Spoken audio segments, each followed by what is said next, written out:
Have you ever wondered what it feels like to have a giant neighbor building fortresses right in your backyard? In the vast expanse of the South China Sea, a waterway that's crucial for global trade, carrying over $3 trillion in commerce annually, tensions are boiling over disputed territories. This isn't just any sea, it's a hotspot where overlapping claims from several nations collide, but none more intensely than between China and the Philippines. China's expansive 9-line claim, which encompasses about 90% of the South China Sea, directly challenges the Philippines' exclusive economic zone, or EEZ, as defined by international law under the United Nations Convention on the Law of the Sea. But before we continue, here's a quick question for you. What is the capital city of the Philippines? Option A, Manila. Option B, Cebu. Option C, Davao. Can you guess this? Comment your answer below. Let's see how well you know this. Alright, now back to the topic. For the Philippines, this isn't abstract geopolitics. It's about sovereign rights to fish, explore resources, and navigate freely in waters that have sustained Filipino communities for generations. The United States enters the picture as a long-standing ally, bound by the 1951 Mutual Defense Treaty, which could obligate American support if Philippine forces are attacked. Recent U.S. freedom of navigation operations underscore Washington's commitment to keeping these sea lanes open, countering any attempts at dominance that could disrupt global supply chains. But what's really happening beneath the waves? Reports from credible sources like the Council on Foreign Relations highlight a pattern of assertive actions by China that have alarmed Manila and its partners. Today, we're diving into 10 alarming Chinese moves inside Philippine waters. We'll unpack the facts, the history, and why these developments matter for regional stability and beyond. Item 1. Construction of artificial islands in the Spratly Islands.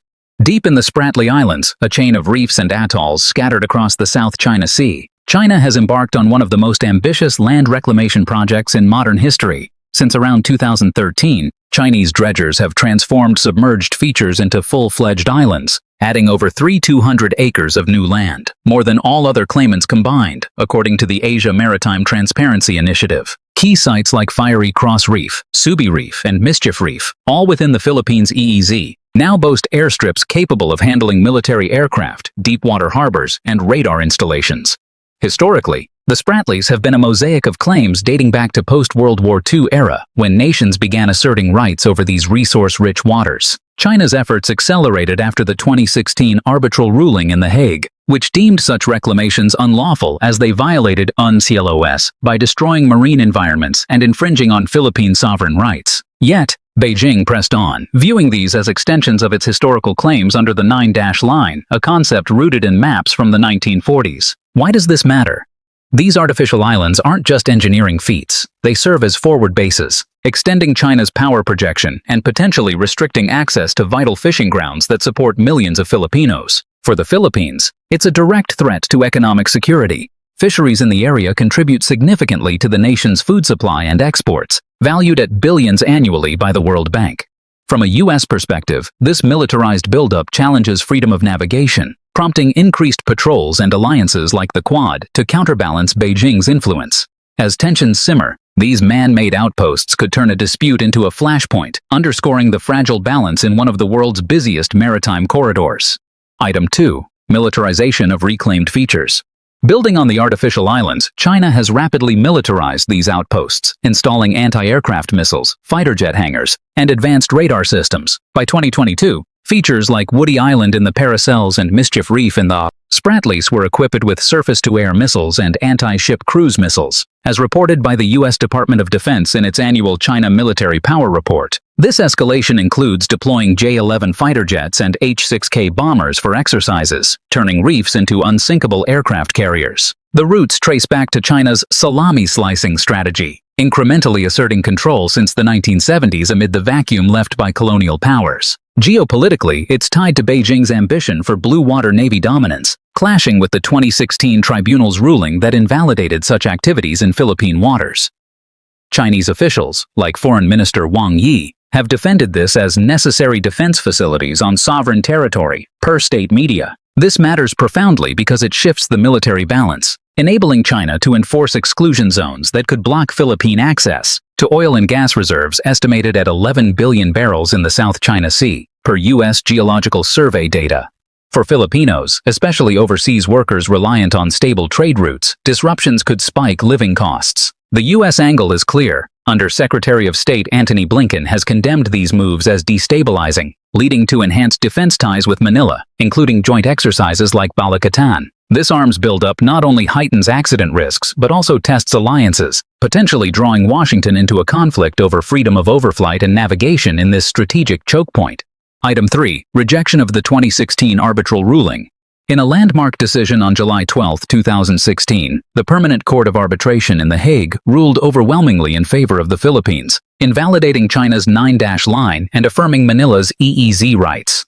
The tribunal found China's activities, including island building and fishing bans, violated UNCLOS, with no legal basis for historic rights beyond territorial seas. Yet, Beijing immediately rejected the ruling, calling it null and void, and continued operations as if it never happened. This stance stems from China's long-held narrative of indisputable sovereignty, drawing on ancient maps and voyages, though critics argue it's incompatible with modern international law post-1945.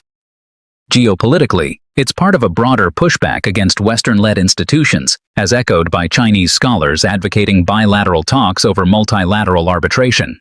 The implications are staggering. By ignoring the ruling, China undermines the rules-based order, encouraging might-makes-right tactics that could erode global maritime norms.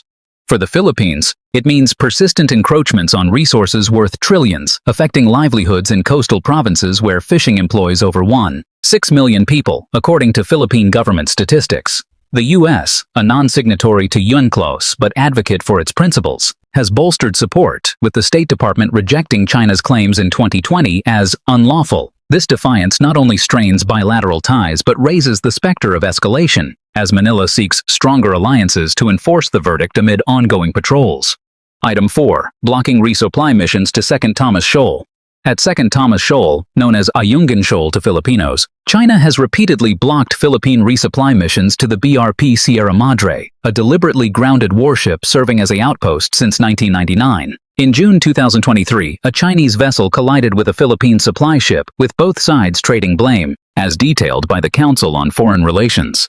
Similar incidents in March 2024 involved ramming and water cannons, injuring crew and damaging vessels. Historically, the shoal falls within the Philippines' EEZ, but China claims it as part of its Nansha Islands. This tactic echoes the 2012 Scarborough standoff, where Beijing seized control after a similar blockade. Geopolitically, it's a gray zone strategy to wear down opponents without full-scale conflict. Why it alarms? These blockades endanger lives and challenge Philippine sovereignty, potentially starving out troops and forcing abandonment. For the U.S., it triggers mutual defense treaty concerns, with officials like Vice Admiral Andrew Tiongson noting aggressive Chinese tactics. Amid rising tensions, joint patrols have increased, highlighting how such moves could spiral into broader confrontations, affecting energy security and trade for nations like the Philippines and its diaspora in America.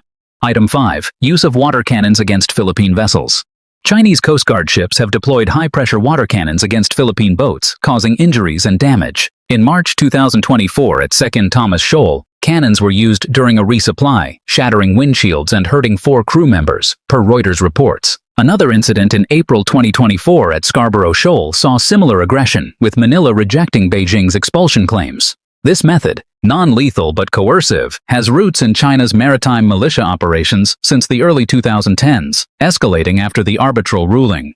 Culturally, it symbolizes dominance in waters Filipinos have fished for centuries. It matters because it escalates risks of miscalculation, violating collision regulations. For the Philippines, it disrupts fishing, vital for 20% of protein intake, as noted by FAO stats. The U.S. views it as bullying, prompting statements from Secretary Blinken condemning such actions and reinforcing alliances. These tactics strain diplomacy, pushing Manila toward firmer stances and international support to safeguard its waters. Item 6. Laser incidents targeting Philippine ships. In a chilling display of high-tech harassment, Chinese vessels have pointed military-grade lasers at Philippine ships, temporarily blinding crews. A notable case in February 2023 at 2nd Thomas Shoal involved a CCG ship lasering a Philippine Coast Guard vessel during a resupply, as reported by the CFR tracker. Such incidents have recurred, heightening dangers in low-visibility conditions. Emerging in the 2020s, this tactic fits China's asymmetric warfare doctrine, avoiding direct fire while asserting control. Geopolitically, it counters Philippine transparency initiatives, like inviting journalists aboard. The stakes are high. Lasers pose safety hazards, potentially causing accidents in busy seas. For Filipinos, it intimidates fishermen, reducing catches in EEZ areas rich in tuna stocks worth $200 million yearly per government data.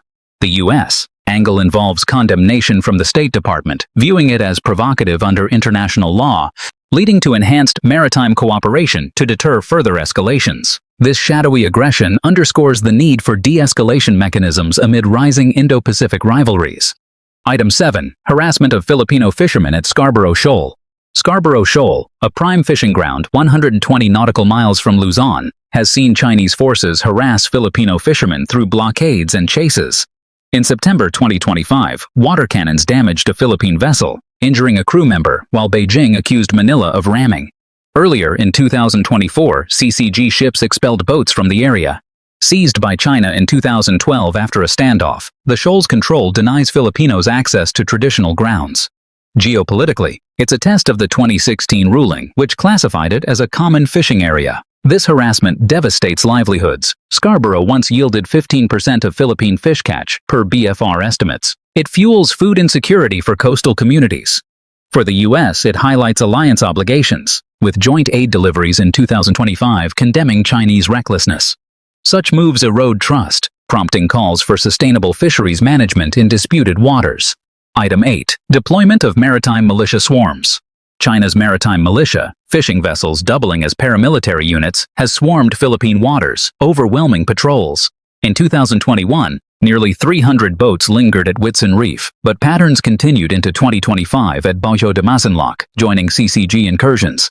Integrated into PLA command since the 1950s, these swarms provide deniability for aggressive actions. Geopolitically, they enforce claims without Navy involvement, as seen in Vietnam and Malaysia too. It matters as it depletes fish stocks through IUU fishing, costing the Philippines $500 million annually per USAID reports. For U.S. interests, it complicates navigation, leading to tracking initiatives like those by Ray Powell. This hybrid warfare blurs lines, risking unintended clashes and urging stronger regional coalitions. Item 9. Incursions by large Coast Guard vessels like CCG 5901. The monster ship CCG 5901, a 165-meter behemoth, intruded into Philippine EEZ for 13 days in January 2025, patrolling near Zambales and Bajo de Masinloc despite radio challenges. Spotted from December 2024, it ignored UNCLOS and the arbitral award. Part of China's Coast Guard expansion since 2018, these vessels symbolize power projection. Geopolitically, they challenge Philippine Maritime Zone's law. Such presence intimidates, restricting patrols and exploration. For the Philippines, it violates sovereignty, prompting 43 protests in 2023 alone. The U.S. condemns it as coercive, bolstering PCG with cutters and training. This oversized assertion heightens fears of permanent occupation. Item 10. Aggressive aerial maneuvers near Philippine aircraft.